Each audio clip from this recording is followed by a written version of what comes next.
That is just one puff pastry that I have here on my cutting boards. I'm just gonna roll that out right onto it.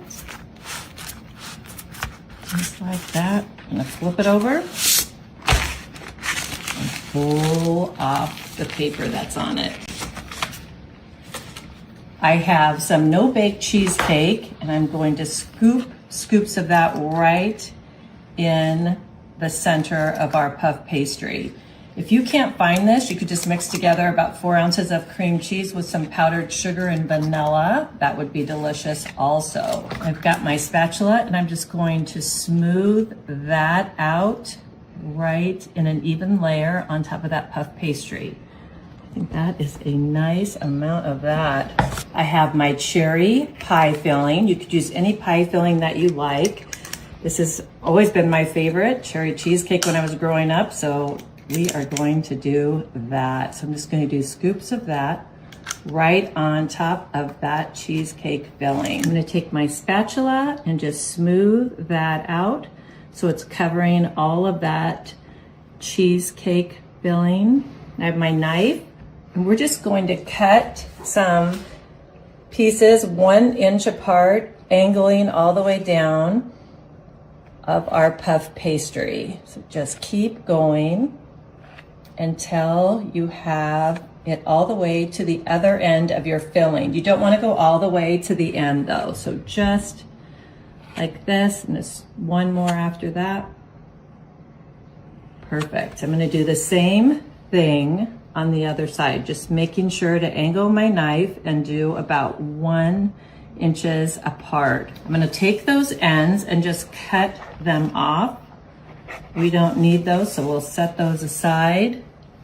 Do the same on the other end, just like that.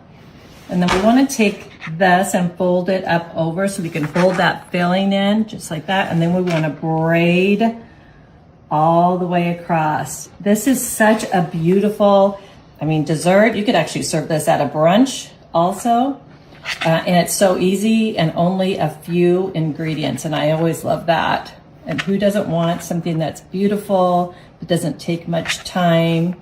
And this is a great one if you have a dessert or a side dish that you need to bring to a gathering. This would be perfect. It will definitely be a showstopper. I laid that braid onto a sheet pan with some parchment paper, and I'm just brushing it with an egg wash. So we're just gonna brush that all over. You definitely don't have to do this. You could brush it with butter also if you want to, but I love how shiny this makes it look. So I guess I always like to do that. I have some shimmering sugar. You could use colored sugar also if you want to, or you can leave this off also if you don't want to have any of that on it. I have my oven set at 375 degrees. This is only gonna take about 15 minutes, and wait till you see how this turns out. Our cherry cheesecake braid is done, and I let it cool for a couple minutes. It turned out so pretty.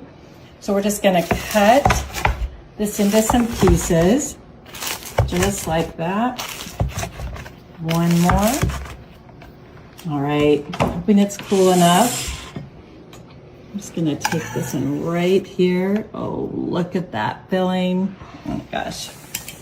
Easy cherry cheesecake braid. Okay, get a nice piece of it. Whoop, get through that dough.